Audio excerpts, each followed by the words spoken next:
Best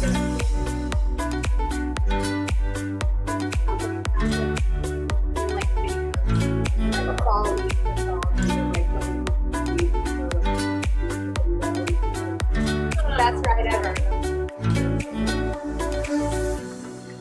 Yeah. Yes. Those are good. I'm imagining like before and after, like. Oh, like yeah. quickly. Oh, that's a good one. Oh my God, there's so many different creative visions in this room. I don't know why. Like we're all artists.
This troll soundtrack, the first one and second one is really good. And I'm not gonna lie, I've listened to it several times.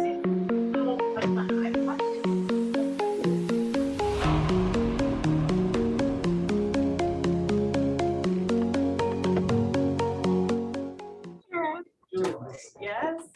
And good evening, friends. Thank you for sharing some of your Friday with us. We are beyond excited to have you in the space. Like, it kind of chokes me up just a little bit, yeah? But I'm highly dramatic and emotional, so don't take it too personal. Right? Grateful to have you in space, grateful to have you sharing this with us, grateful for you actors for saying yes to it all, and grateful for the man himself.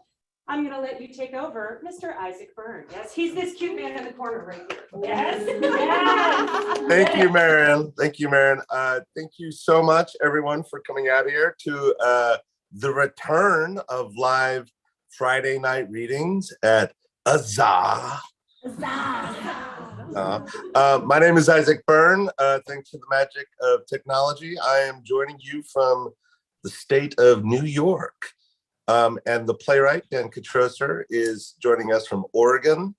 After the play, we'll take after the reading, we'll take a quick 5-minute break, run to the bathroom, do it quick, and then we'll have a quick little talk back with Dan.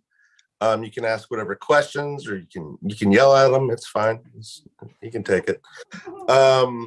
Yeah, and I just want to say we're really excited to have an audience here. I know some people are joining on the live stream and some people are there in the studio. We just want to thank you. Everything we do as human beings is part of a story. And then when you have a new piece of art like this, a play that is in progress, everyone who hears that story and responds to that story and takes part in telling it really becomes a part of it. So I just want to thank you all for becoming a part of this story tonight. We're really glad to have you. Thanks so much. I'll let the actors take it away now.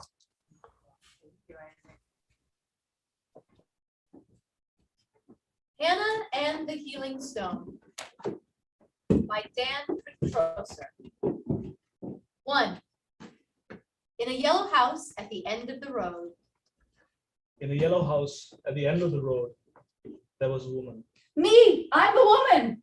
And she spent her days puttering. Puttering mostly, watering the prayer plant that sits by the furnace and pruning the ivy that has managed to climb through the crack in the window, and vacuuming, all the vacuuming I can eat. She loved to putter. I love to putter. I mean, puttering gives me purpose, not a grand purpose like saving the whales or curing some sort of disease that ought to be cured, but limited purpose. Rearranging the mail on the kitchen table, moving the fish food from the right side of the bowl to the left. Oh, the fish is dead.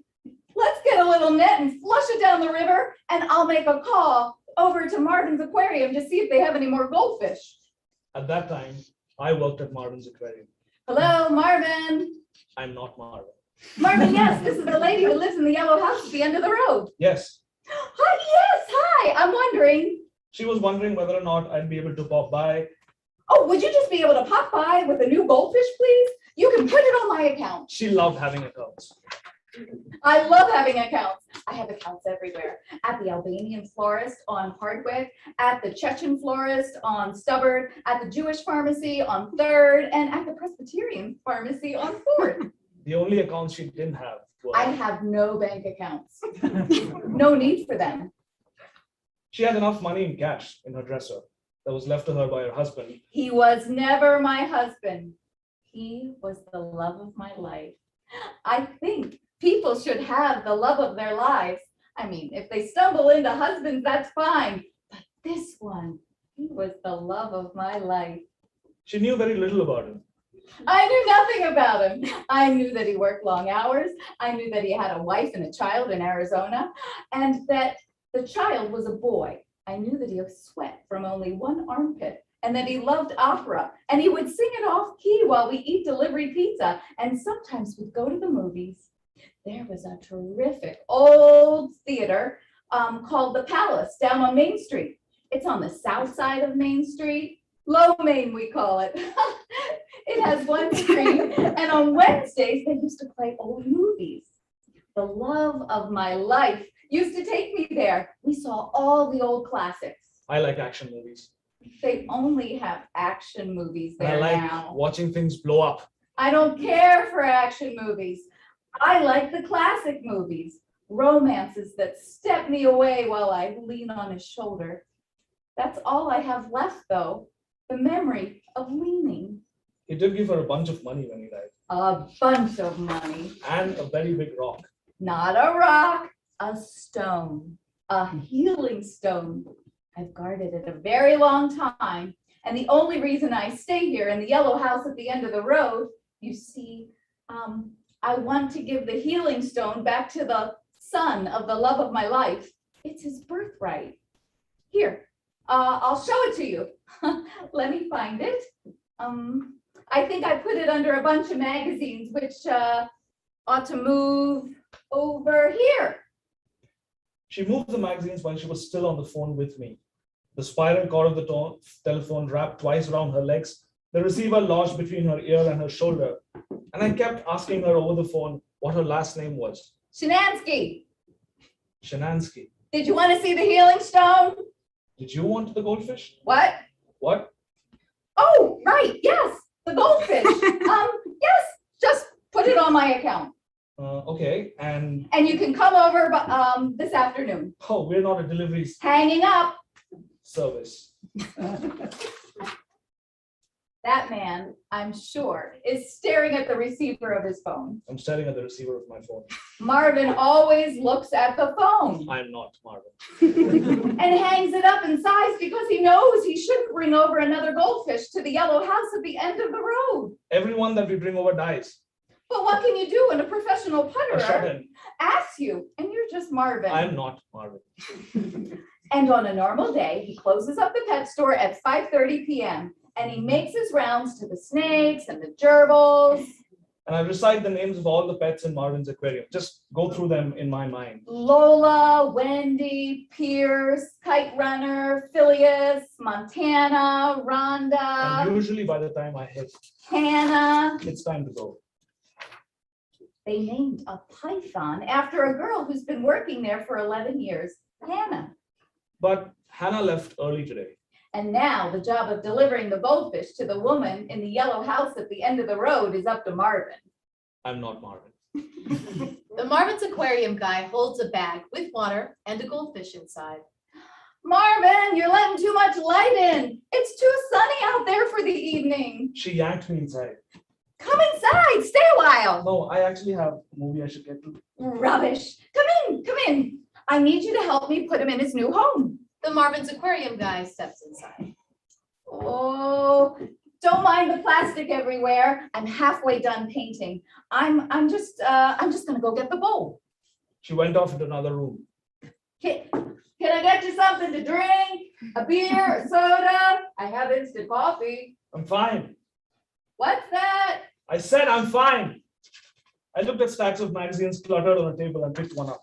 The woman comes back in with a bowl and a cup of coffee. Here, the water was boiling, so I made you some instant coffee. And this is the bowl. Now do your worst. She sets the bowl down on the kitchen table and then notices the magazine. This is from the year I was born. Well, let's not touch things that aren't ours. I'm sorry. These are all in a particular order. I mean, I might change them up every once in a while, but for now, these are all in a particular order. I'm sorry. That's all right. Should we put him in his new home? Sure. I poured the fish into the bowl. Look at him, happy as a clam. Happy as a fish, actually. Oh, you're charming. I'm sorry about the magazine. Here, you take it. No, I shouldn't. No, please. I have so much in the way of, well, in fact, take the lot. Take this whole pile. No, I don't need it. It was just interesting to see a magazine from the year I was born. The love of my life used to give me magazines when you'd come. Whatever would be on the airplane. Oh, is this one of those airplane magazines? Oh, I do believe it is. Please, please, just take them. I insist. They're all from the same year. She handed me the stack of magazines, revealing a small stone on the table. The healing stone. I was looking for this. I was telling somebody about it, and then I was puttering around, and there it is. What does it do? Why, you hold it and you concentrate on your pain, and it sends rivers of healing through your body. And once you are completely cleansed of your pain, you let it go. You let go of the stone and you become something new. My father used to believe in such things. He sounds like a smart guy. He left my mother and I nothing. He sounds sad. He had a lover He sounds romantic. and he loved opera. He sounds perfect. And he had a lover in this town. He sounds familiar.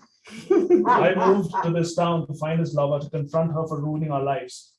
This all sounds cosmic. And so, Yes, and so I just want to say, yes, yes, yes. I found out that she's dead. Oh, Yeah, she's been dead 11 years. But she had a daughter, a bastard daughter named Hannah, who runs errands out of Marvin's aquarium. And so I started working there, bagging pets and pet supplies, and just waiting for the day to tell Hannah, tell her the truth, tell her that she's the reason my life is so. And today, oh, are you sad? I'm sorry. I just thought, I was hoping that, I'm not who you think I am. no. I'm sorry I made you sad. Oh, no, dear. It's just, I think I putter around all the time because I'm waiting for someone like you. But Not you. You. Thank you for the coffee. I usually don't have caffeine after 4 p.m. I should probably head. There's a movie at the palace I want to see. An old movie? No, an action movie. Oh, Yeah. well, And if it's okay, I'm not going to take the magazines. of course not. But the stone? Yeah. You can take the stone. So I took the stone He took the stone. and I squeezed it. And suddenly water began to pour from his palm. So much water that it was spilling out everywhere. I'm so sad. I really should seal the window. The ivy pokes in and the water's leaking in. I'm so sad. Okay, now you're supposed to let it go. I'm so sad. I'm sadder than all of the rain, all of the oceans, all of the water. Okay, let me just help you put it I down. feel like it's never going to end. Well, one easy way for it to end is to end it. But there's this unending well. Like I already told Hannah, she ruined my life, and I still feel this way. Let go of the But it's stone. too much. It's too much.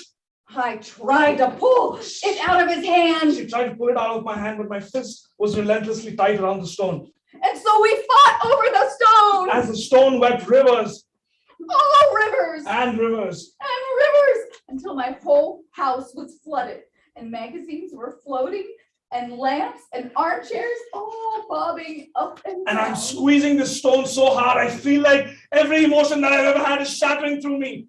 And he And screamed. then she screamed, "Ah!"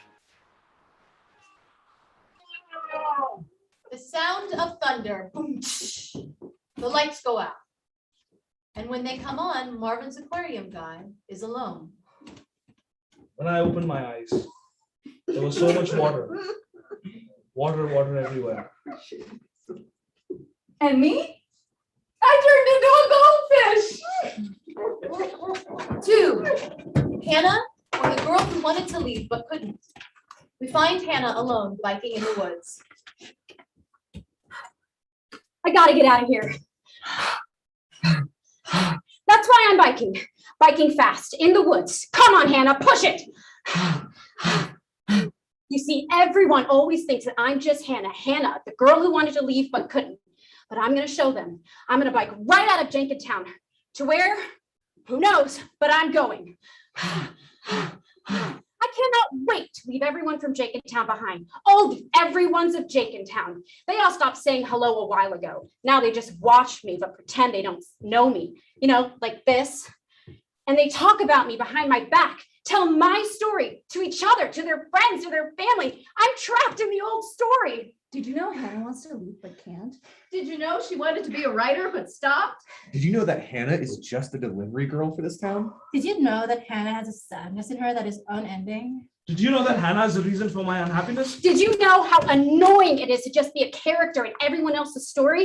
I used to be the writer of my own story. I wrote The Underground. It was a great short story about zombies that my best friend Brucey stole to make a film. And now he's a famous director and I'm just Hannah. The girl who wanted to leave but couldn't. And who also has a grumpy face? It's not my fault that my face grumps. Some people just have a grumpy face. It just grumps. But after today, after what that guy from Marvin's Aquarium said to me, Your mom had an affair with my dad and that ruined my life. I'm going. I don't know where, but I'm going. I'm getting out of this town, out of that story, out of the past, out of these woods. And there's the last log and the field beyond it. And if I could just get past this last turn and if I grump my face really hard, I can finally leave Jenkintown. And I'm biking faster and faster and faster and faster. And oh my God, is that Brucey? And oh my God, is that a log? And oh my God, I'm gonna crush you.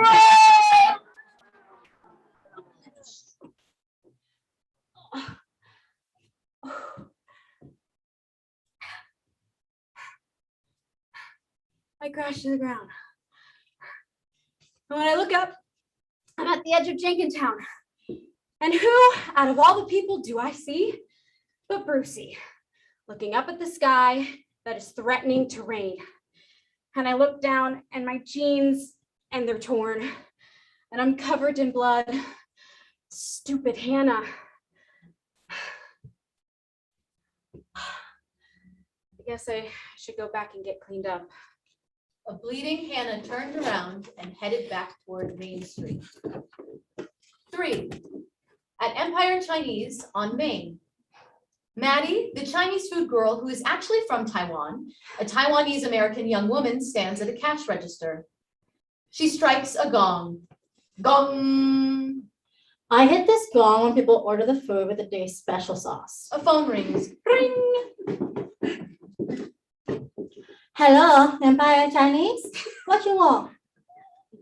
I put on this accent when people call. They don't trust you if you speak to them with an American accent.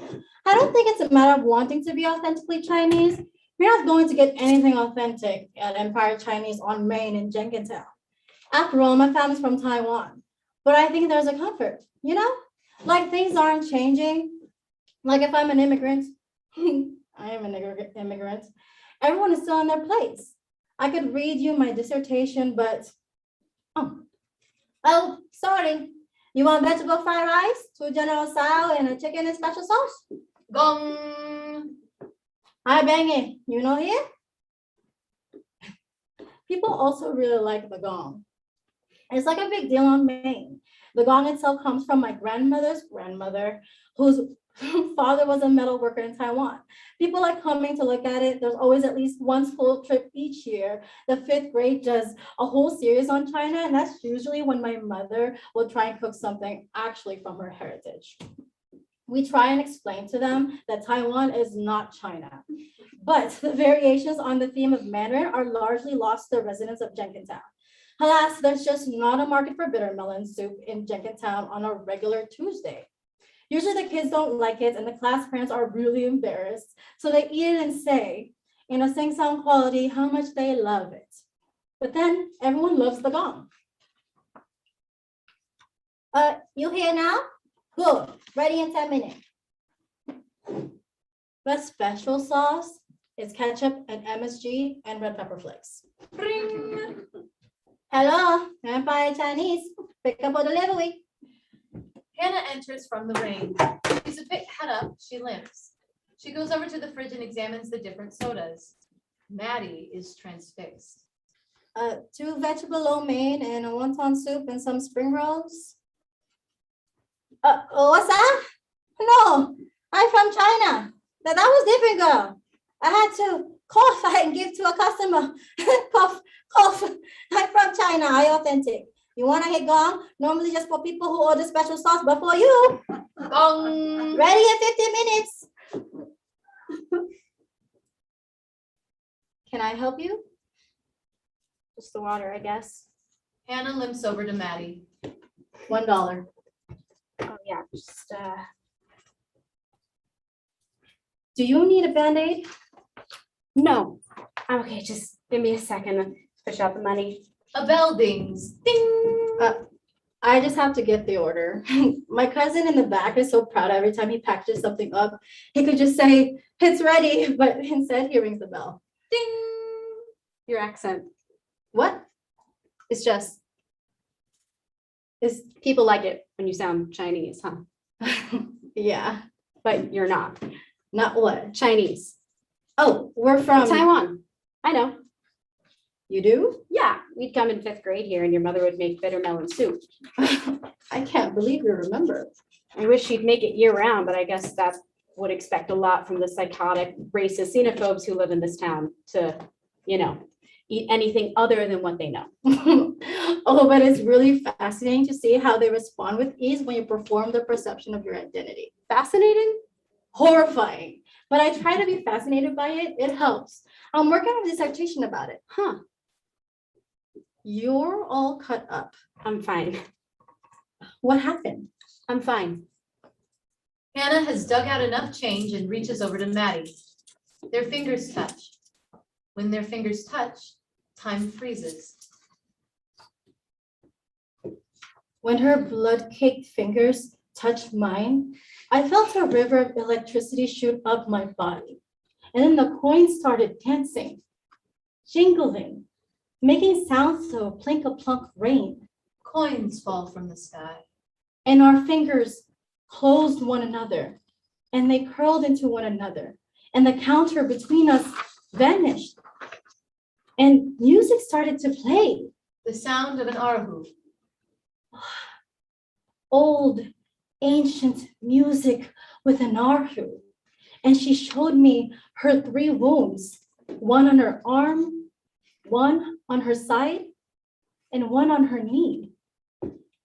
And we went into the back up the stairs to the projection room of the movie theater that's attached to the Chinese food restaurant, where there is a little bathroom. And while a romantic comedy played below, Hannah lay in the bath and I sat on the other side of the curtain patiently waiting. And Hannah closed her eyes and I dunked her head under the water. And that made the water spill over the sides till I became wet. And she bobbed up and asked me if I wanted to run away with her. And I said, sure. And she asked me if I liked poetry, and I said, only if it's yours. And she read me a poem, and it sounded like this. Coins dropped from the sky. And we moved further up north. I wrote my dissertation, and she chopped wood, and her wounds turned into scars that I would kiss each morning. And we would make love each night, and over dinner on a rustic table that she built, she would read me poems that she wrote that sounded like this. Coins dropped from the sky. And I would make food that tasted like this. Gong.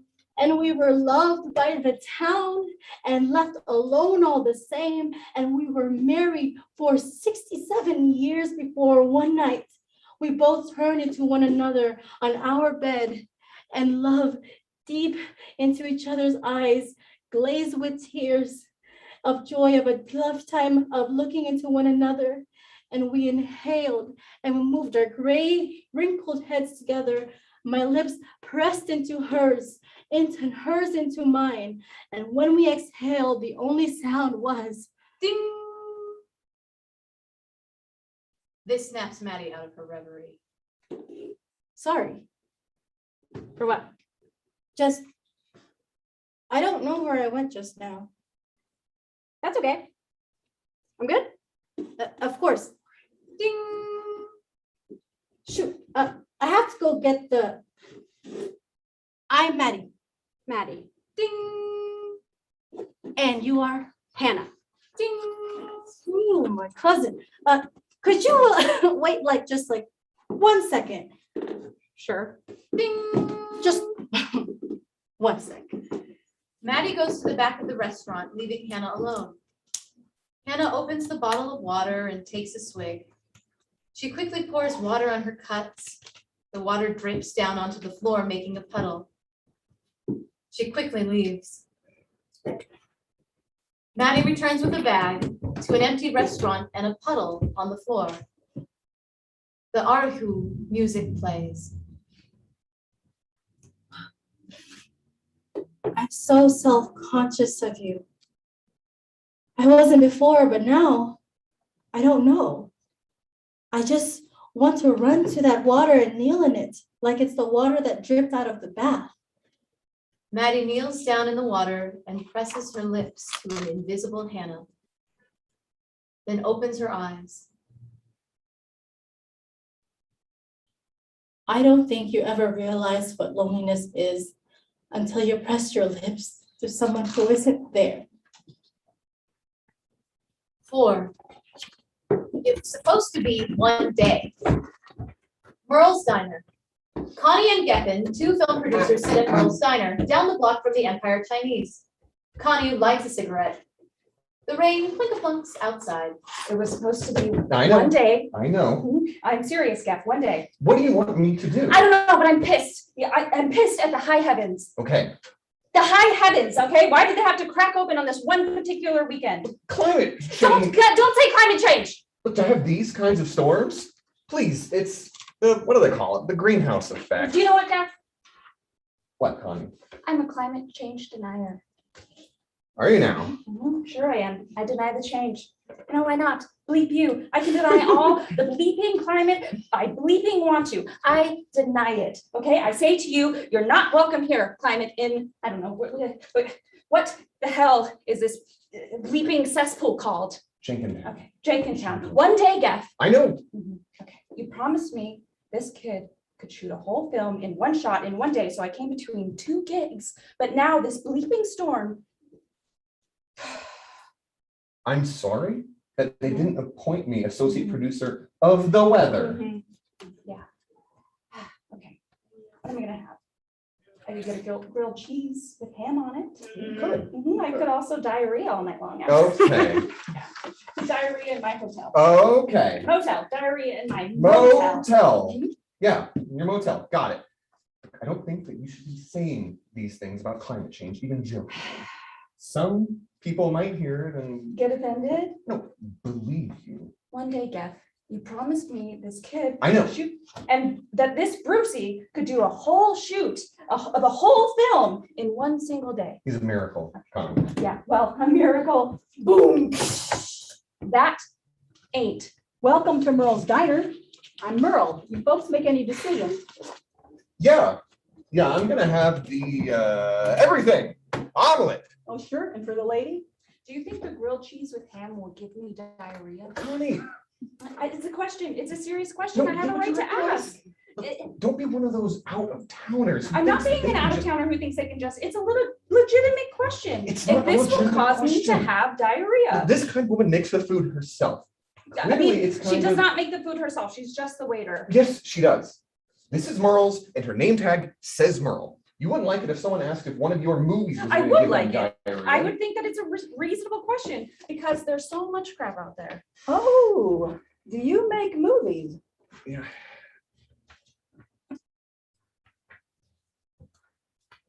Would not You like know, it. I'd like it because there's so much crap out there and it's You bound might to not give like it. someone diarrhea. Come Okay, on, Connie, don't I'll be have one a of those- water with lemon. Are you in the movie that's in town?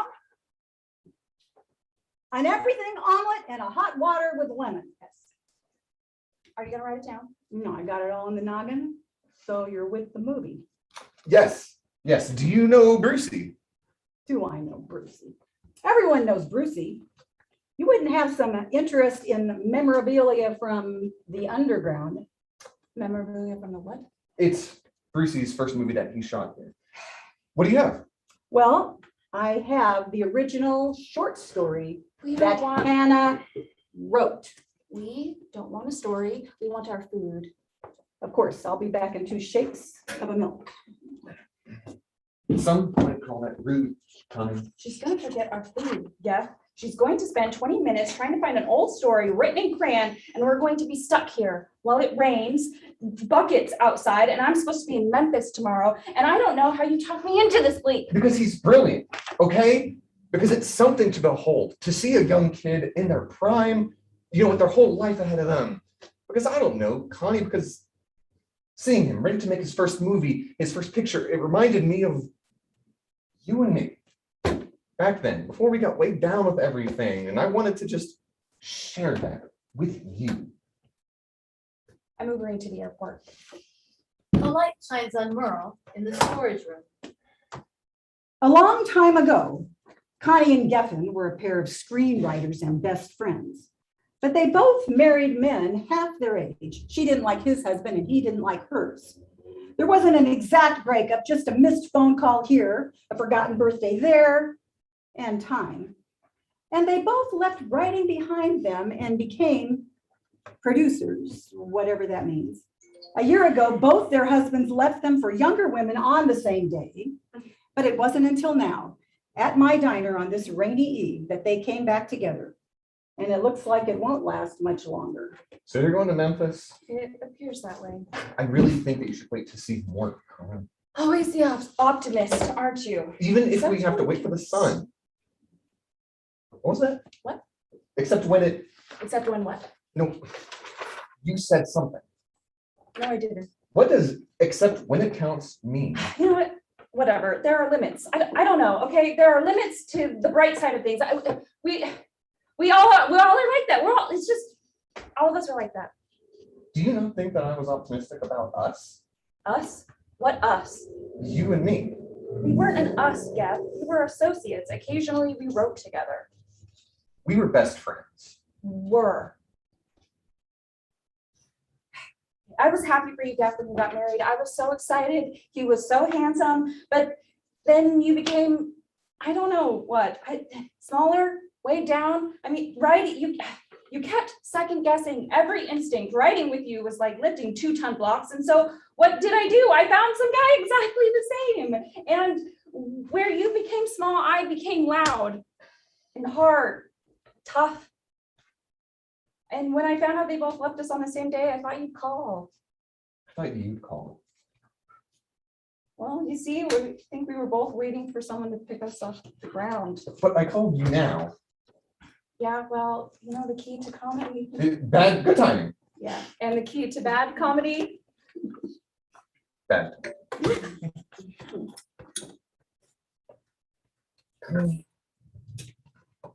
Jafar's here. Jafar? Jafar is going to take me to the airport. You know, because of the storm, the planes will probably be grounded. Okay, I'll take what I can get.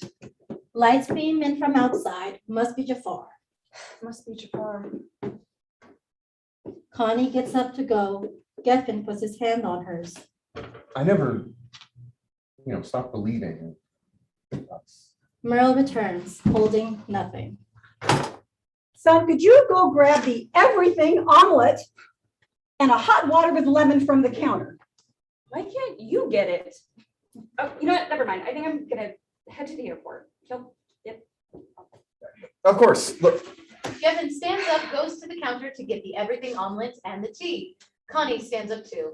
I hope it's all the things, Gav. Just the shoot and everything. Connie leaves Geffen alone with Merle. Geffen sits back down with his food. Don't mean to be a negative Noreen, but they've grounded all the planes, you know. oh, Oh, sure. I don't know why anyone would go to the airport on a night like this, except if they just wanted to buy overpriced sandwiches. Geffen takes a bite of his everything omelet as Connie's Uber drives away. You know, she'll be there for a while. Hey, did you find that story? The one that, what was her name? Hannah? The one that Hannah wrote? Oh, actually, yes. It's in the back if you want to come and read it. Thunder. Boom. I could go to her later, right? Like, we could find the story and then I could go.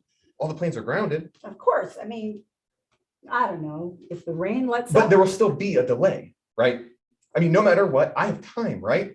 Let's read this thing, right? There'll be a hoot. It's in the back. It's in the back. Could you grab the tea and your omelet and join me? Geffen grabs the plates and the hot water with lemon, and Merle leads them towards the back.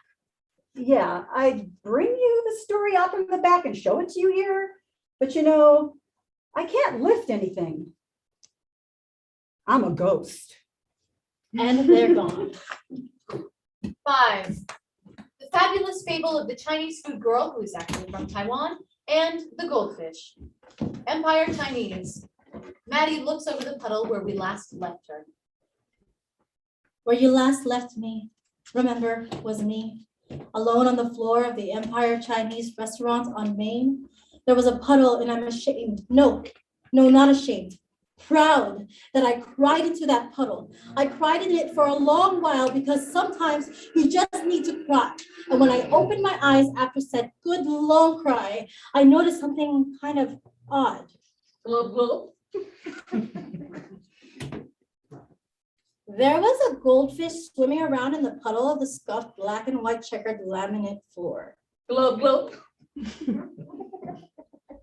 But when my mother opened this restaurant 24 years ago, she did all the contracting herself. So naturally the floor is uneven enough for a puddle of rain and tears to collect enough water to hold a goldfish. Blub, blub.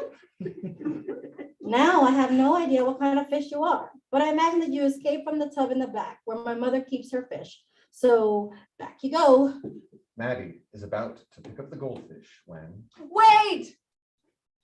Wait. In stories like these, it's very important to move past the part where the human character says, you're talking to a goldfish, because that can get very predictable. Just to give you some insight into that writing process, I'm going to show you 2 screenwriters who were best friends arguing over that very thing. Gavin and Connie are back in LA suddenly, and this could be 20 years ago. They both have laptops open. These would be Dell or even Gateway laptops, and they are both writing at the same time. Read me what you have. Okay, so exterior, ranch. Mick walks along the side of the wooden fence till he reaches the end. A gust of wind. He turns side to side and then pulls his collar up and retrieves a cigarette from his pocket. He lights the cigarette when all of a sudden, Gabe the alpaca rests his head on the fence. Gabe, you know cigarettes are bad for you. Mick, what? Gabe, I said cigarettes are bad for you. Mick, you can talk? Gabe, not only can I talk, but I can scold. Mick, but you're an alpaca. Gabe, and you're a rancher. Mick, alpacas can't talk. Gabe. Okay, oh my God, shut up. What? The whole movie is about this talking alpaca.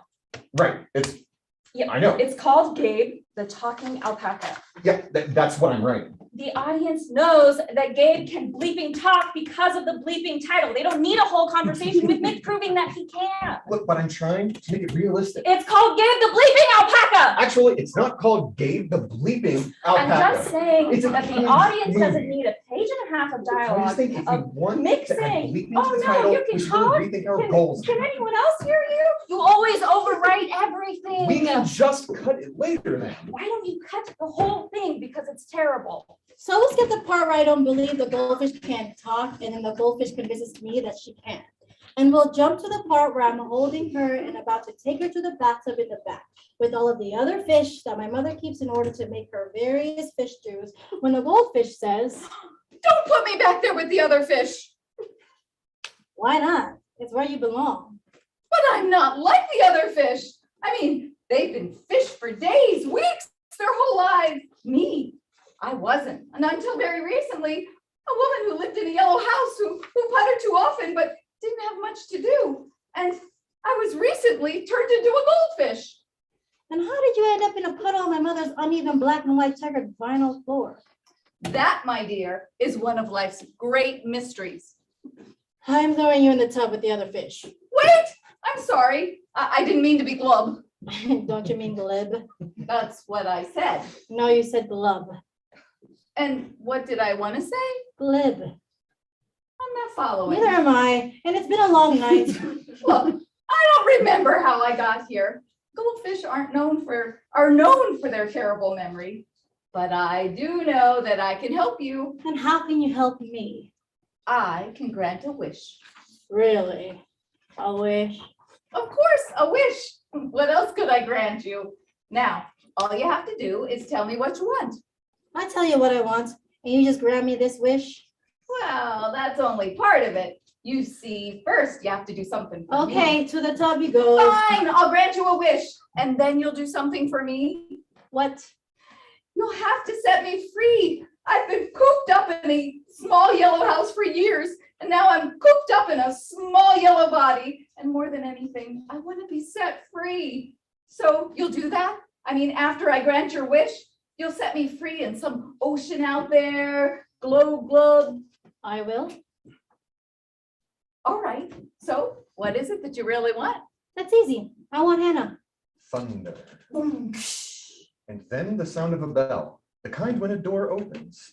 And Hannah appears. She's scuffed up even more. She looks side to side, unsure of why she's there. Hannah! Oh, hey, this is really weird.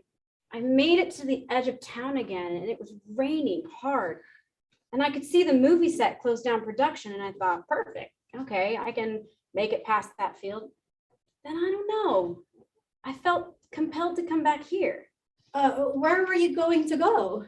Vermont, small town where I could just sit and write stories. That sounds wonderful. Does, doesn't it? You're right. I'm gonna go. Wait! But Hannah runs out the door. You said you would grant me a wish. I brought you Hannah. Now you have to do something for me. But she's gone. Well, that's not my fault. You said, I want Hannah, and I brought Hannah. Now, what I need for you I is wish for Hannah to come back and to remain here. Oh, come now, you promised. Listen, Goldie, there is a tub in the back with your name on it. Fine.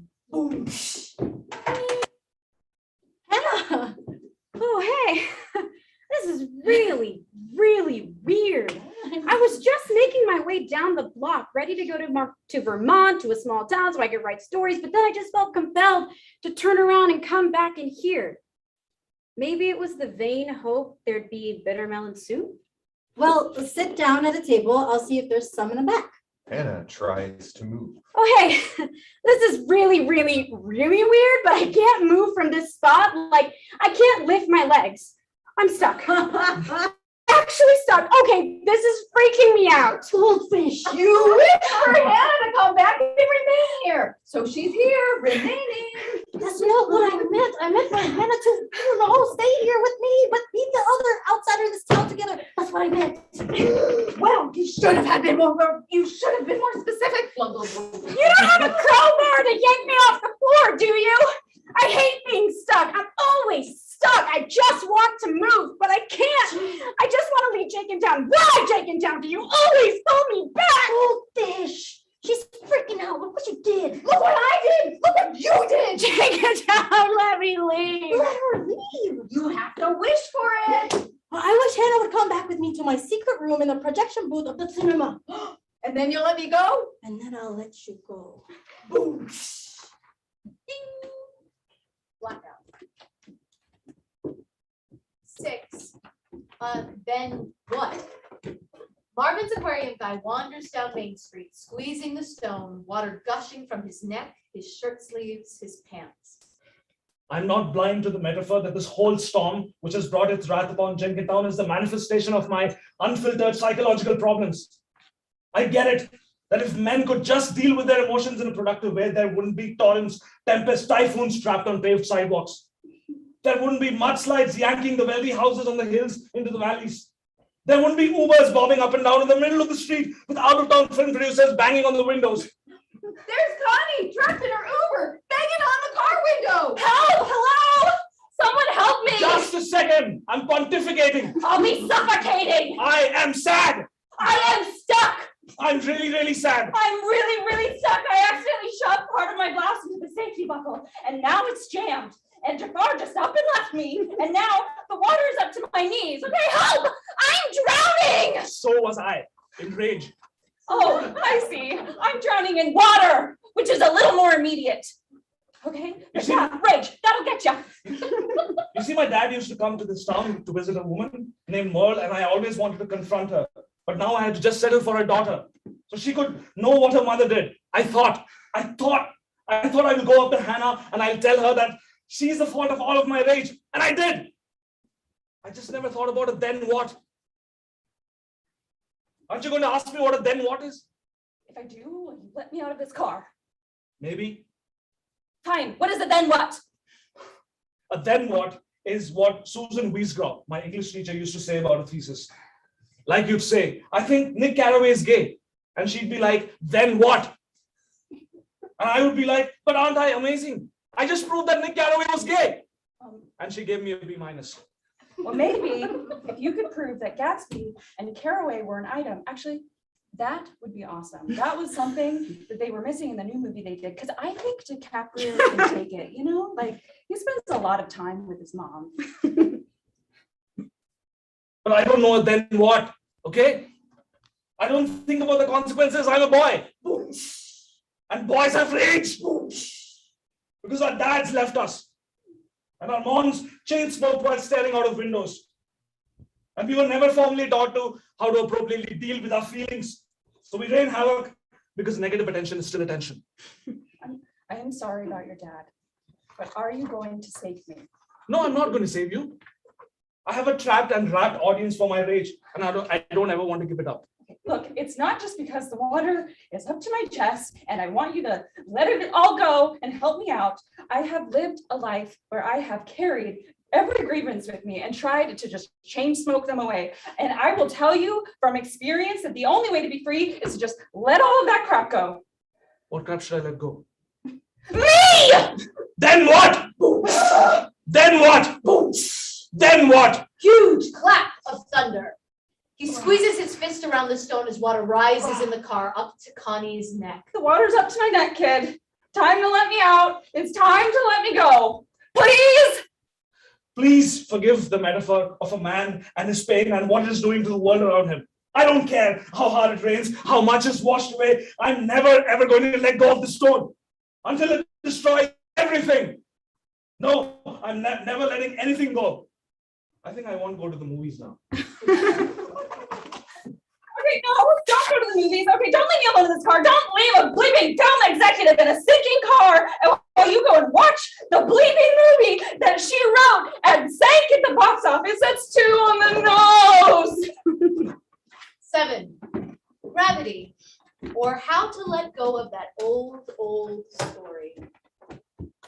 I've waited 11 years for this day, for someone to rummage through the boxes and boxes in the back room of my diner and find Hannah's old story and release me. Just my luck, though, that someone is Geffen, because as he rummaged, he did nothing but complain. My neck hurts. My shoulders hurt. Also, I have an upset stomach. It was probably that everything, omelet, the dairy, you know. Oh, and I also have an acute migraine, like right in the middle of my forehead. And when I reach to massage it with my hand, my fingers cramp. Oh, I'm tired. But you know, when I lie down to go to sleep, I get this sharp shooting pain in my elbow, so I can't sleep. I just feel old. My bones are already buried and disintegrated, and I'm just flesh bobbing along and alone. I'm old. He's not old. Swallowing has been harder. Like sometimes my tongue gets sore. Like, does that ever happen to you? Like, it doesn't want to, you know, like push the food back. But what if my tongue goes first? I'll choke to death. He's not old. When I sit down, I get tremendous pain in my calves. And I've noticed something about my breathing. Listen to this. Right? Like, what about this rash? He was stuck in his old story while I was desperate for him to find Hannah's. Oh, it's embarrassing how much crap I stored in those boxes. Old broken teacups. Sometimes I get a spasm. An old Right here. rotary phone. Oh, that claimed it wasn't avian flu, but Old sweaters that moths had taken too. allergic boxes. Old crap. You're not old. You're a man who has one, count them, one ailment, and it's not anywhere on your body. Now find Hannah's story. Why? Why is it so important to you that I find this story? Because I'm stuck with it, and I won't be able to move until you find it.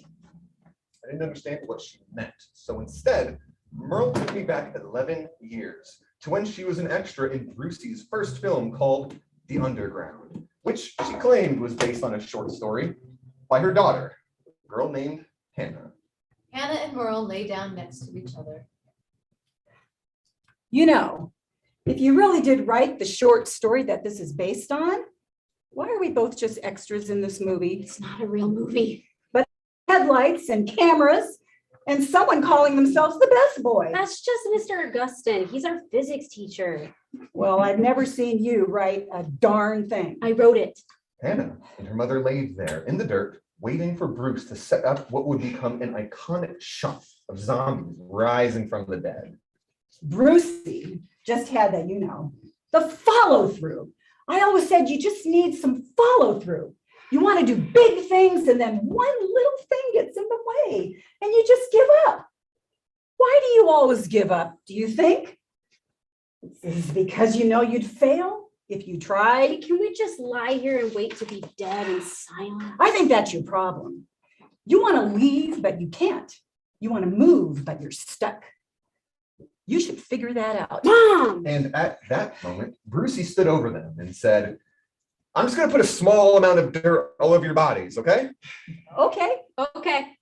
Hannah, Brucey said, What? thanks for doing this. It's fine. I'm going to give you a story credit, you know. Okay. I feel like you should have this back. I don't want it. What is it? It's the short story Hannah wrote, Brucey said as he handed it to Merle in the dirt. It gave me the inspiration. Well, I'll be. And so, as Merle perused the crumpled pages of an old short story, Brucey poured the dirt all over Merle and Hannah, a thin layer so they could breathe, and their breath sounded like this. But then he poured another layer, and another layer, and another layer. And in the darkness of the earth, Merle claimed that she could hear Hannah's heartbeat. A mother knows the sound of her daughter's heartbeat. Goom, goom, goom, goom, goom, goom. It's a grumpy heartbeat. Grump, grump, grump, grump. And the two of them just waited, and waited, and waited. And Brucey never called action. And instead of Merle apologizing for not believing that Hannah wrote the story, the mother took the opportunity to criticize the daughter. You also never wash your hair. And when you do wash your hair, you put on a hat. And can we talk about your weight? Until Hannah couldn't take it anymore. She had such a rage on her that Hannah burst out of the ground in a fury. And Brucey got the shot. He had always planned to not yell action. He was brilliant that way. Abusive, yes, but brilliant. But I stayed in the ground. What do you mean? Well, I didn't hear the word action. I didn't want to ruin the shot, so I just sort of, laid there under a few inches of dirt, and Hannah was so irate and stormed off after the shoot. Maybe I felt guilty, I don't know, but I just laid there and played dead until I actually, died. Wait, what? Well, what do you think happens when you lie buried in dirt for a good long while? You die, so I'm dead. But what are you doing here? Because I'm stuck, tethered to this restaurant, which houses the original copy of Hannah's short story. If I could just give that short story up to the right person, I can finally go on to my eternal rest. But why me? How the crap should I know? Maybe it's because you're the kind of person who can only let go of their old story if they help someone else get rid of theirs. So take it. My eyebrows are achy. Your eyebrows are not achy. You are not old. You are not dying. You are not this decrepit thing, Geffen. You've just been buried a long time. You're right. So have I, Geffen. So have I. At the bottom of the box, Geffen dug out a few crumpled pages stapled together. And there it was. The Underground by Hannah. And I traced my fingers over the letters of her name. H-A-N-N-A-H. Boom. And just like that, my body felt inconceivably light, which sounded like The sound of an arahu. oh my God, I feel so light. I feel so heavy. My feet lifted just slightly into the air. My body sank lovingly into the ground. I'm levitating, I'm descending, floating out of the back room of the diner, breathing in the darkness of the great eternal relief. soaring out past the diner booths, out onto Main Street. Finally able to rest. I'm hovering. I'm sleeping. I'm floating. I'm quieting. I'm flying. The short story in his coat pocket, Geffen floats over water-filled Main Street, cars bobbing in the street, debris floating down, and Connie straining to keep her head from the water inside the car. Geffen is flying above Jenkintown, and he flies over Connie. Connie! Jeff, you're flying. Connie, you're trapped in an Uber. It's sinking, Geffen. It's sinking, and my seatbelt is jammed, and Jafar's gone. I got you, Connie. But why? What do you mean, why? I love you, Connie, that's why. But I'm drowning, Jeff.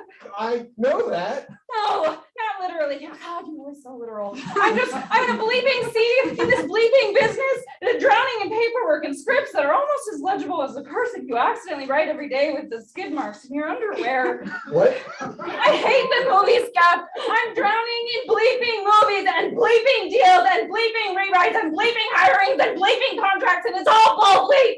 Okay, I'm drowning in all of it. And even if this car manages not to pull me under, how do I know that I won't just drown again? Because I got you, Connie. What if you Now lift up your hand. drown? I might. I have no upper body strength. Okay, I've seen you try and do a push-up. Okay, I can push. Just not Stop. like. Connie, I know you've always been able to rely on me to lift you up. I haven't been, but right now I'm flying, and it's not worth anything, this magic, if I can't use it for you. And so, with more strength than Geff ever knew he had, he reached his arm down and he grabbed her hand, but the water pulled back. Whoosh. And Geffen pulled. Whoosh. It's taking me down. I got you, And Connie. he pulled. And he pulled. Ugh. And as the car disappeared into the dark waters of the flooded night, Geff yanked Connie up into the sky. Geffen and Connie fly. Geff, Yeah, Con? now we're in the air. I know. This is unbelievable. This defies narrative logic. This is wind and this, and I mean, is this real? You're spending too much time trying to convince the audience that this is really happening. Believe you. This is real, Con. We don't have to be held down by an old story. We can just fly. We. Okay, we. Say we. I'm not saying we. Say we, Con. Yeah, don't make me. For once in your life, let it go. And say we. We. It's the best I'm gonna get, isn't it? You're not me, Geff. Yeah. 8. Inside the movie theater at the very end of May. Inside the movie theater, at the very end of May, there was a goldfish. Me, I'm the goldfish. And she was in a plastic one-quart soup container, the kind you find at a Chinese restaurant. It's opaque. She couldn't see through the container. Opaque, I tell you, opaque. And while the rest of the town was underwater, the movie theater sits at the height of the main street, and for right now was out of harm's way. You're so cool. I'm not, really. I'm not. Why do you say that? If I was as cool as you, so this is where you live. And the projection booth of the movie theater. Yeah, it's not much, but I get to see the movies for free. It's cool. You're cool. You're just saying that. You don't actually like me, do you? I get these bursts, every so often where I feel like you're so like me that it could be great. And then also that you're so like me that it might not be great. I don't know what I want. If you could wish for anything right now, absolutely anything, what would it be? Well, obviously I want to leave Jenkintown. Well, what keeps bringing you back? I don't know. Well, what's the first thing that comes to your mind? I don't know. Think. Close your eyes and think. What do you wish? And Hannah closed her eyes. I hope she wishes for me that I'm the thing that keeps bringing her back, that she wants to leave but can't. I wish I could tell that guy from Marvin's Aquarium that his problems are my problems. Outside the movie theater at the end of Maine, there was a young man. Me, I'm the young man. And clenching his fist, he burst open the doors of the movie theater with water trailing out of him. Flickering on the screen was some old romantic comedy I have no patience for. Some guy was professing his love to some girl on top of a big building. I love you. You do? How much? I love you as much as a big building. He sat down in the red velvet seat in the darkened room and watched with a rather annoyed look on his face. They're supposed to have action movies on Wednesdays. And water leaked from his shoes and his sleeves and even his eyes. I wanted an action movie! Whoosh! And he clenched the stone in his hand so hard that water began to swell around the movie theater, covering up the flickering image of two people in love on top of a big building. How will we ever get down from this big building? Why would you ever want to get down? I want to keep going higher and higher and And water rose high in the movie theater, drowning out all the proclamations of love. It filled the projection booth, so I could finally swim free. It filled the projection booth so quick and so fast it was going to drown us. I ran to a small window and bashed it open. You'd think that would free us, but there was just so much water and it was moving so fast. I reached my hand out to the outside, but water poured in. Whoosh! But as luck would have it, get her, Connie. I'm getting her, Geff. The veiny hand of a former screenwriter clutched my own. What do you mean veiny? Get her, Con! I'm getting her, Gaff. I just don't know why I'm veiny all of a sudden. You're I'm not saying veiny all of a sudden. Why do you always take her side? Look, I'm not taking your side, Con. I'm just trying to help her just as you. And her veiny hand There just she goes again, veiny. pulled me from the projection booth, and I was yanked away. And I was flushed away. And we flew away. But the pages of Hannah's short story fell out of my coat pocket in the water. Whoosh! Hurled those pages inside the projection booth. And the pages had my name on it. Hannah! Hannah! Hannah! And it surrounded me, my story drowning me. I was fighting through water and stories and water. I couldn't see, I couldn't swim, I couldn't breathe. I wanted to leave, but suddenly I heard a sound. The sound of an oracle. And I knew I had to stay. And I stayed in the water, submerged, suspended, floating in the blue.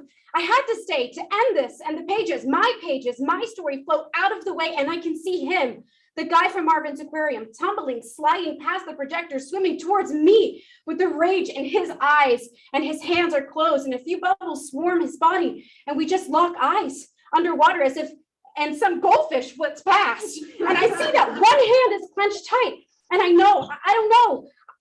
know how I know to do this, but I reach over to his hand, and he pulls back, but I reach more. And I'm running out of air and I'm running out of time. And even though it's not my problem, his problems are not my problem. This town's problems are not my problems. I still grab his arm and I squeeze his wrist and I bury the nail of my thumb into his flesh. And a thin red trickle of blood trails out into the water and his fingers open, which sound like The sound of an oracle. and a stone floats out of his hand. It took a little time, but the water has receded. The sun that beat down in the water-filled valley that was Jenkintown and dried it up. Maybe water will always find its way here, like in the uneven black and white vinyl floors of Empire Chinese on Main. But it's not life-threatening. It's just wet. My storm is gone now. Maybe a little bit of water. That's okay. It's good. It reminds me what happens when you don't let go. Because when you let go, wonderful things happen. We moved into a yellow house at the end of the road. I wouldn't say wonderful things. We're in this abandoned like the yellow house? house at the end of the road. I don't not like the house. It feels like that No, it's there's lovely. ghosts or something, but I There's love living great in it with energy you. in it. And far Great for away from the writing, stresses great of for Hollywood, escaping. and there's this Great little because there's a little window window in the in the attic, attic, and and you you climb out of it and look down at Are you telling them Jenkintown. about the roof? We climb onto the roof at night And look at the moon. and stretch out our arms. Geffen stretches out his arms. And we say, "Wee!" We never became a we, Hannah and I. I assume she's writing all over the world. And I bet if I really wished for it, I could track her down, but I still have school. I'm working on my dissertation while working at my family's restaurant. I leave when it's time. Besides, I started seeing someone.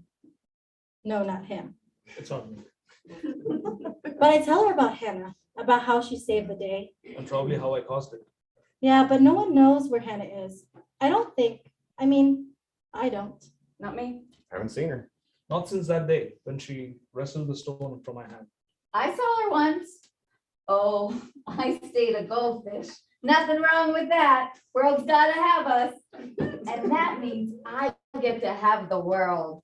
I mean, and boy, have I had the world. Swimming through rivers and eddies and lakes. And even though I don't quite remember any of the things I've seen, I'm a goldfish after all. I've seen a big, beautiful world, albeit from the water. So it all looks a little murky green, but still. Oh, where was I? Oh, right, Hannah. There was one day when I'd been swimming a long time, like maybe 3 seconds or 89 years. Who knows time anymore? But I swear, I saw her on a shore, on the shore of a lake, somewhere far away. Hannah appears somewhere far away. And she was holding a stone. She was? A stone? Are you sure? The healing stone? And she held the stone out like this. Everyone, do it with me. You too now. Good. So there she was, squeezing her hands tight, and I could tell she was feeling all the things, all those muddy, ruddy feeling things. And she squeezed her hands as tight as she squeezed her hands as tight as her eyes, and then she opened her palm, and her face, which kind of grumps, wasn't grumpy anymore. She got on her bike and she rode off, which sounds like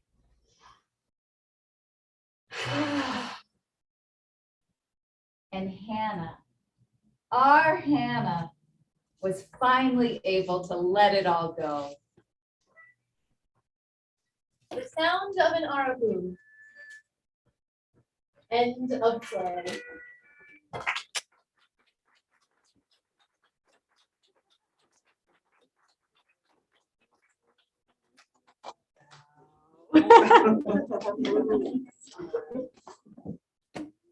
Oh, so we'll take a quick 5 minutes. Our restroom is right behind our Rachel. And if you would like to stay for the talk back, we invite you. We'll start that as soon as we can. Same with you, my dears. Yes, take a little break. Yes. Everybody's just like, do we move? Do we stay? Do we move?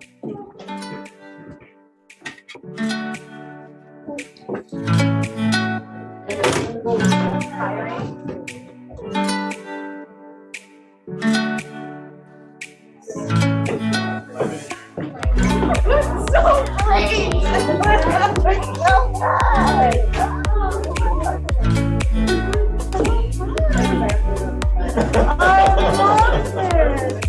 Now I understand why when I told you to tell me what it was about, you're like trying to tell me everything. I'm like, what the hell are you talking about? She was like,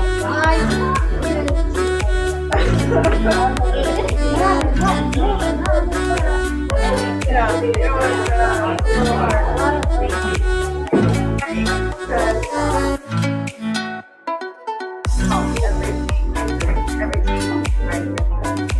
Very cute too. It's so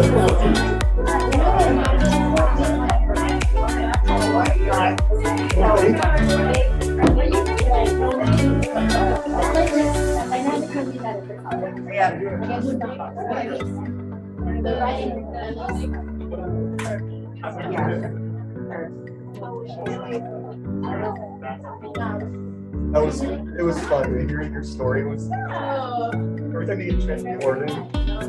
So sweet. Like I want candy toast afterwards. I can get right together. It's like I want It's only right.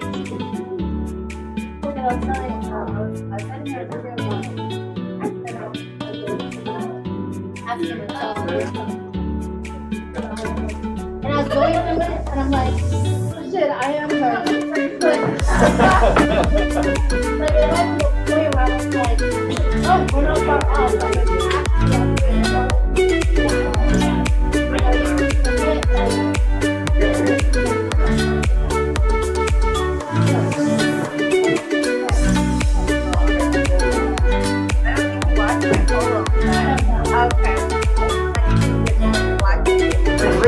Oh yeah. Totally. Everything that I said.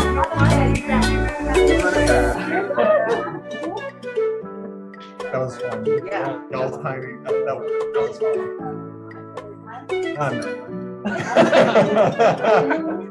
And how you kept repeating it, but it was different. It was like have you said it? But right now, at this point, It doesn't help. It doesn't, yeah, exactly. That was very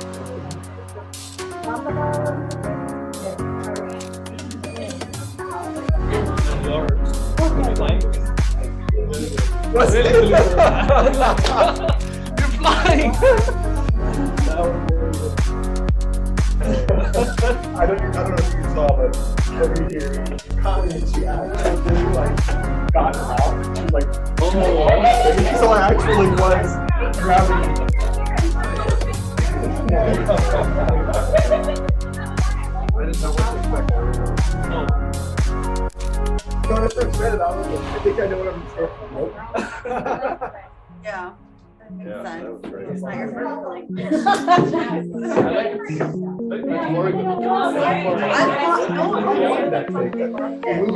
a great story. Really? That's so For it, great. like, It doesn't feel like an hour all here. the, like, background. Right. And the, like, all of it is like amazing.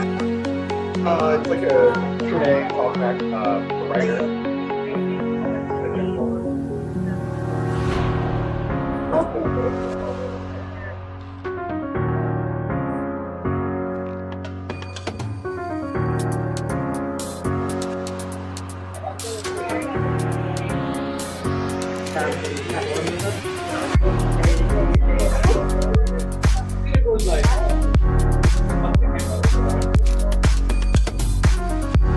Yeah, like a burning on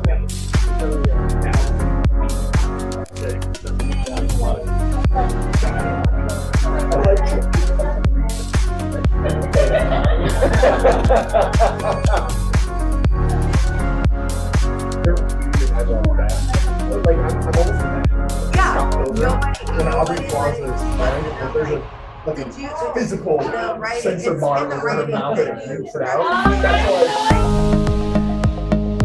Please join us if you're interested in the talk back. We would love to have you. Oh, she left. She's gone. No, she's gonna be back. Do you want these? I will take those. You sit, yeah, and I'm going to sneak these away. And feel free to bring your chairs up for. Free music. Thank you. How's that? That hasn't I come? I got you. I wasn't I got you. sad. All right. Ah.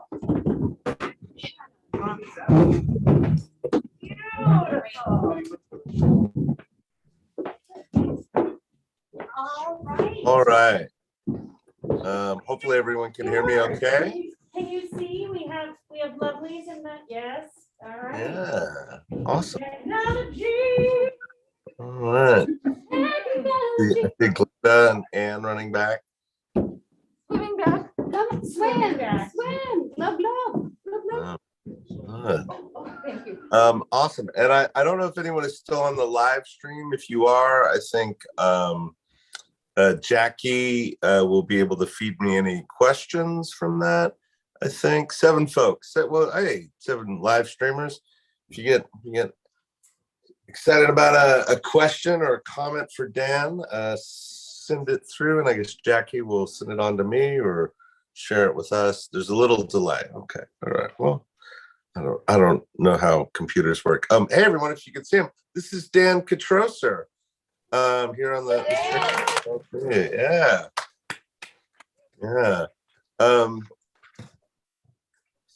Dan, we had so much fun working on this play, and I just want to thank the actors again. So the way the Friday night reading series works in its current form, this is an experiment that we're trying here. We read the play on a Saturday and just like read through it on Zoom. The playwright gives us a little help, a little helpful guidance, and then we have the rehearsal. The playwright has 6 days if they want to do any rewrites or fiddle with anything, and then we come to the studio and read it out loud for you all. So it's actors who did a great job, did so with very little prep time or rehearsal. So we're all very grateful for that. All right, talk back. Let's start. We'll start with positive things. It's how we like to do it here. Oh, what inspired you to write this play? Let's jump out with some things first, and then we'll get to that exciting question about what inspired Mr. Daniel Kitrosser. Images, things that stuck with you. This is what we'll call the popcorn section. What jumped out at you? What's going to stick with you? What did you really like from the play? Images, lines, goldfish. Oh. Not academia, you can yell out. Yes, Yeah, bring it. Yeah. Positive first. Can we yell things out too? Yes. Yeah, of course. Yeah. Yeah, the water. Water. I don't know. Water. Mhm. My husband likes the goldfish. He's just too shy to say so. I like I think Connie and Geffen in their flying moment, where Geffen is flying out of the diner and gets Connie, the imagery in that was really, really amazing. Yeah, it was great. I love that. And we had the rock guy. Yes. Not Marvin. Yeah. Not Marvin. Not Marvin. Not Marvin. Good. For me was the laying down scene with Hannah and Merle. Yeah. The ground and the dirt. I mean, that just brought in depth for me, you know. It was interesting. I like Gabe's alpaca. Oh yeah, the alpaca is really good. Yeah, I really loved Hannah and Maddie's interaction so much that I hope that there's like an appendix or an alternate ending where we do get their 67-year love that's story. That was- sweet. Yeah, that's really Oh, So sweet. Yeah. yeah. I think for me, the image where Maddie kneels down to kiss the puddle. Yes. Yeah, that's really good. Oh, it just gets me every time. Yeah. I think that's the line that like clinches, and that's what does it. That brings the whole thing together so well and heartbreaking. Yeah. Yeah. It makes me feel like I just dove headfirst into a poem, and I just swam around this poem and then came back out. I really like Merle and Geffen's back and forth about his like allergic to emotions. That stuff's really, that's really funny. Haven't we all had achy eyebrows though? Oh, yeah. What is this rash? When I sit. I'm not believing it. Yeah. Good. All right. Well, we can move on to questions now. Chris on the live stream, one of our 7 live streamers, asked Dan, what inspired you to write this play? Oh, well, first of all, I just want to thank everybody at Arizona Actors Academy, and specifically Isaac Byrne, who I love working with all the time. And it's just so lovely to see your face and to see your artistry. And I'll look at the fabulous, canvas that you've painted with these wonderful actors. So thank you so much to you beautiful, beautiful people, and to everybody in the audience who are masked and hanging out. We're the final scene partner, and it doesn't happen without you. So thank you so much. This play was, I think I was working on a couple of different things. And also it's kind of like a living funeral when you start this off by, what are the things that you like about my play? I'm like, so anyway, thank you. But the question, so what inspired me? So I think I was working on a couple of different things, and they were all very challenging, and life is challenging and annoying and bothersome. And so I decided to give myself a present by way of my husband. I asked him if he would just give me 5 random things, and I would write like a 10-minute play, in like an hour or 2, just like have fun. And so I wish I could remember exactly what they were, but they definitely were a goldfish. Like they're all buried in that first scene, and it would be a much better anecdote if I had those 5 things. But imagine that I did have those 5 things at the ready, and then what a fantastic anecdote. But the point is, Jordan gave me those prompts, and I wrote the first scene that way. And then I asked, who gave me number 2? I think my friend Alon gave me the next set. And then our friend Desiree Birch gave me the next, and my friend Jeremiah gave me the next. And so all of a sudden I had 4 scenes made out of a bunch of different prompts, which is why I think the play is so is candied with a lot of different impulses. So there are already a lot of fingerprints into this play. And it was one of those rare experiences as a writer where I was just sort of like happily listening to this magical, weird play, and it kind of told me where to go. And I'm just so happy that I followed it. I'm gonna get a better answer. It makes me so happy that there's a little Desiree Birch in this. I know. Yeah, there was a line that I think I cut where like there was this, which was like, it's like why they're talking about beetles and aphids in the 3rd scene, and anyway, it was a Desiree thing, and I cut it. I felt bad because I feel Desiree. Anyway, I'm rambling. I think I've said all the things that are important. Yeah. So does anyone else was there anything else about the play or in the play that that you were curious about, that you have like an unanswered curiosity about? I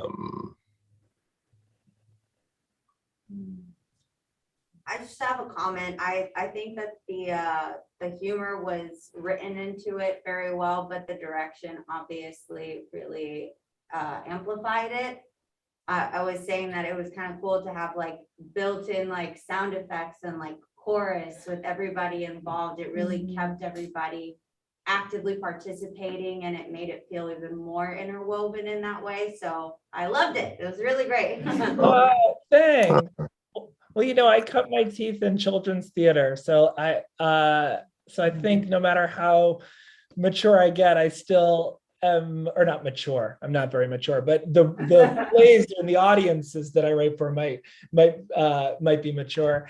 And but I still remember like kids at my shows literally standing up and walking away. Kids standing up and just saying. There was one show we did called A Dolphin Up a Tree, and it was rough. But there was, as soon as the lights came on, there was a little boy, and he stood up and he said, "No, no, no, no." For the entire show.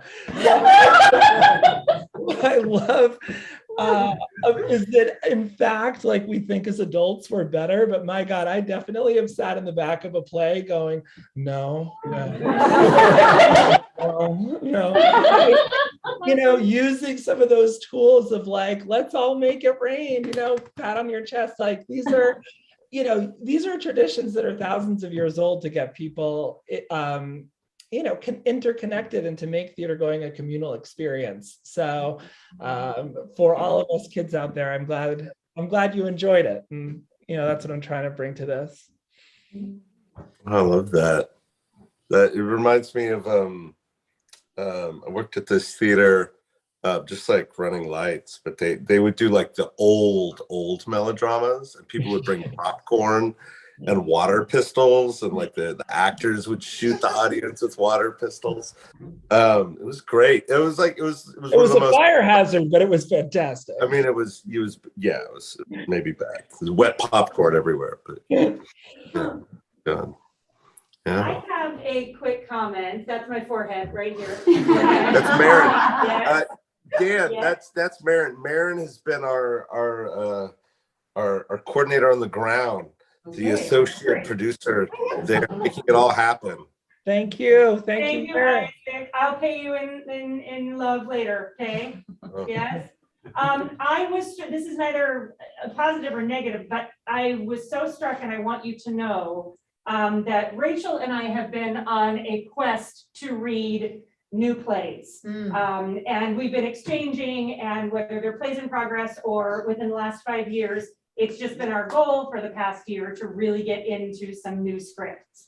And I am struck in the most pleasant and surprised way that this was so user-friendly. like the language, the story, the imagery, I could feel comfortable bringing my 13-year-old and still having a decent conversation about the themes of the play without going, wasn't that fun? And we're done. So I feel very compelled to tell you how lovely and complex the stories intertwined, and yet the cussing and the adult theme was just so beautifully balanced. And I would feel remiss if I didn't share that with you. So thank you. Oh, that is so sweet of you to say. Thank you so much. Absolutely. Absolutely. It was a lovely, lovely experience as to some of the hard hitting things that you and I have been reading lately. So yeah. So thank you. I just want to say that it felt like a roller coaster because you sit in a roller coaster and when it closes, you're like, you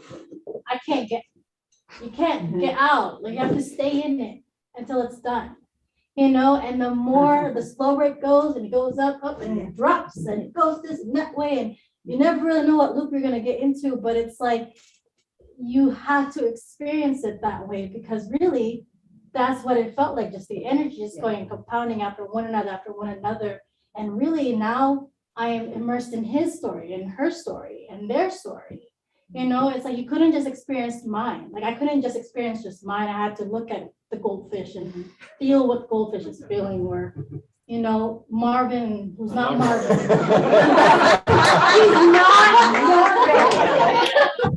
not, you know, and it felt to me like, the best I could describe right now is like a roller coaster. It reminds me of like the Revolution in Six Flags, where it's like that old roller coaster that everyone's worried about if something's gonna happen. And it's like, but it's actually a really fun ride. You know, so it was awesome. I have a really quick question in terms of like the writing process. I think from my experience of writing, something that I often come across is in terms of production, like, is this too big to write? Like, is this something that's possible? And so I'm wondering, did you find yourself running into that same wall of like, is this too big? Is it possible to like imagine, how am I going to put this up on stage? Like, did you find yourself doing that, or was it really just about being whimsical and enjoying the writing process as you went along? Oh, I mean, yeah, I would say that I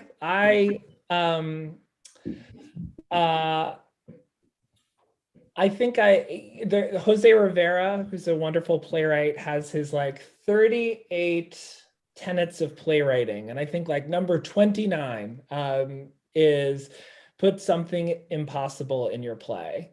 So I did number 29 a lot in this play. But I think, you know, there has to be a childlike wonder for theater to be interesting or important or meaningful. Because, you know, if we're just staring at the living room couch, like, I don't know, we've seen that play. I don't need an exact mirror for the theater. And I think our audiences also don't need an exact mirror. Like, we have TV, we have film. Like, we go to the theater because we want to imagine, you know, we go to see a play because the word play is in play. So my advice is like, put all the impossible things in your play.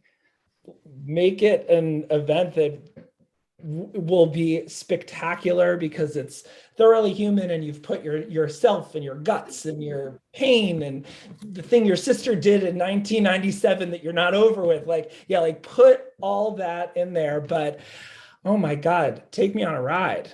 So I see those as challenges and opportunities. I think what is important to explore when you have big things on stage, because either they take a lot of money or a lot of imagination. I'm more of the imagination person, but you do have to justify it, because we can't have everything. We in the theater, like, we have to be very nimble. So every idea that you have, every huge concept, every storm or car crash or whatever, like, if you're going to do something big on stage, like, make sure that there's also meaning to it. And so I think that for me was the challenge of the first 4 scenes were like, okay, we're just gonna play. And now the subsequent 5, I had to figure out how to craft those stories so that there was a deeper resonance to the earth and the water, and that it was very elemental, and it was also about shedding all of the material things. So it's a journey, certainly, when writing magical things, but there's a reason why those magical images keep coming up. It's because there's something that we're all connected to. So I say go for the epic, go for the big, and go deep and go all the way. Cool. Cool. All right. Well, Dan, do you have any questions for our audience? Anything specifically on your mind, or? What are you doing later? No, I would so love any constructive feedback. So if you have some, I would so love it. I would love it best written, because I'm a sensitive soul who only takes praise. And so I seriously would, but then it also gives me a chance to digest, because right now you would just be seeing my face taking in criticisms, and so it would just be like this. I love that idea. That's great. So please, I am very humble about my work. So I do, or not humble, but like I want it to be really good. So if you have questions, if you have concerns, if you have any constructive feedback, sending it to Isaac, or if those of you have my email address, my way. So I think we have a Google survey. Sorry to step on you there, Dan. I think we have a Google survey just for feedback form, and then we can get that out to everybody. Please, if you're not audience and live streamers, if there's any of you left, if you're not on the Azah mailing list, get on it. What are you doing? We're gonna keep get on it. Come on, what else are you doing? We're gonna keep doing these. We have another one in December. I think it's a less finished play, maybe possibly even unfinished, about the discovery of Pluto, which happened in Arizona, in Flagstaff, Arizona. And all I know about that play so far is that there's a rock band and a teenage girl and a cat. And then what's his name? Clyde, the guy that found Pluto. But we're gonna keep doing these. So we'll send out the Google survey, and like you can fill that out. That'd be very helpful for Dan. And I just want to thank everybody again. Big hand for Maren and Rachel for really helping putting this all together. Thanks again, Dan. Thank you so much. This was so incredible. Awesome. Cool. All right, everybody. Have a great night.